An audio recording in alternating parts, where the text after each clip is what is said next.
Hey there, let me riddle you a question. If someone were to ask you who you really are when nobody needs you for anything, would you have an answer or would you just go completely silent? You see, for 30 or 40 years, you've run as a character. You've been the provider, you've been the professional, the steady hand that always delivers. You've checked the boxes, you've paid down debt, you've spent your best hours chasing a magical financial number that you were told would finally buy your freedom. But let me tell you something that they never print in those glossy brochures, and that is that a full bank account cannot and will not fill an empty calendar. You've been sold a broken promise that says that the ultimate goal of a successful life is to reach the finish line of complete and permanent stillness. You're told that after a certain age, ambition is just embarrassing. The highest achievement left for you is to do absolutely nothing at all. But total freedom without direction isn't paradise, my friend. It's paralysis. I need to tell you a story, and that's about a man who had worked for 35 years. He had done everything right. He built a healthy 401k. He had earned his pension and finally got his hands on the freedom that he'd been waiting for, that he had earned. Do you know what he did with it? He bought a yellow legal pad, and every single morning for 15 years, he sat down, logged into his account, and recorded the account balance on that yellow pad. You see, he wasn't broke. He wasn't in danger of running out, but he was stuck. He had quietly welded his entire identity to his bank account balance. He knew how to monitor an account, but he had no idea of what his life was actually for. When you abruptly strip away a career title, a devastating identity void opens up. You feel like a boat having come unmoored. And do you know what the average human being does to survive that emptiness? Well, the data tells us that men and women aged 65 to 74 watch over 4 hours of television every single day. That's 30 hours a week of scrolling, spectating, and channel surfing. Every single week.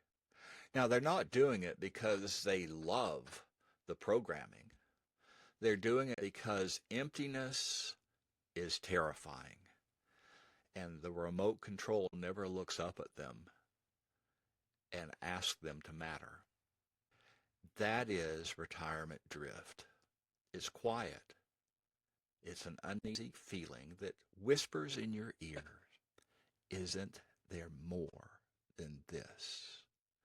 Even while everything on the outside looks perfectly fine. Now, if you're standing in your 40s, 50s, or 60s, and you're starting to feel that quiet restlessness, I want you to hear me clearly. That restlessness is not a midlife crisis. It's your wisdom finally arriving. You're not your job title. You never were. That title was just used while you were under construction.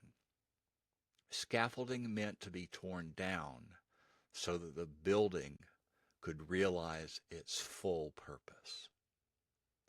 Your career was just a temporary role that you played.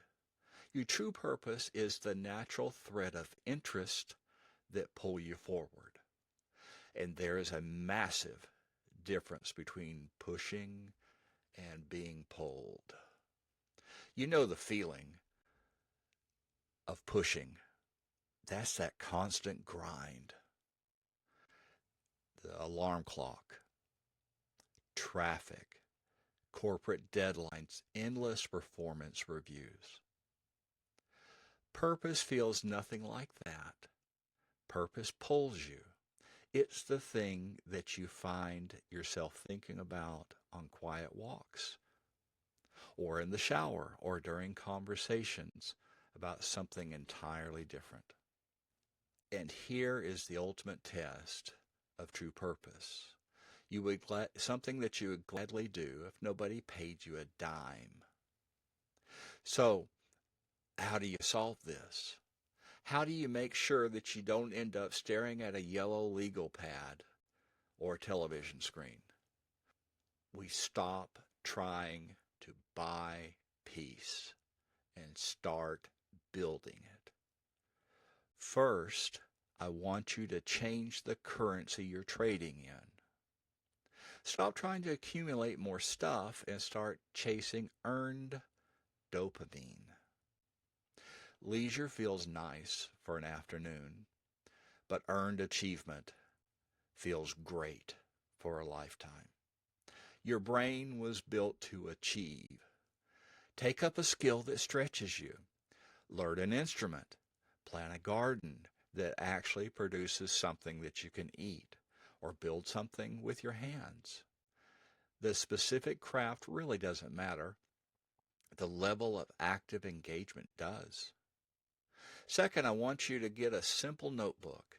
Sit down with a cup of coffee and design a meaningful Tuesday. Now, not a plan a vacation Tuesday. Map out what a regular, unremarkable weekday in retirement would look like. How many hours do you want to spend creating? How many hours do you want to spend connecting with other people? Who are you going to mentor? Moving forward, practice this, repeat this on the weekends, while you still have the scaffolding of career there to support you. Finally, the law of subtraction. Create more than you consume. There's a special kind of rot that comes from endless scrolling and absorbing all of the world's noise and negativity. There is a magnificent resurrection-like life that comes from adding your voice back into the world. Find your 5 hours a week and build something that anchors you for days and feeds your soul. My friend, you did not survive 30 or 40 years of the professional grind to fade quietly into the background and watch 30 hours of TV a week. You've accumulated crystallized wisdom, perspective, and resilience that a 25-year-old simply cannot understand. That is your leverage.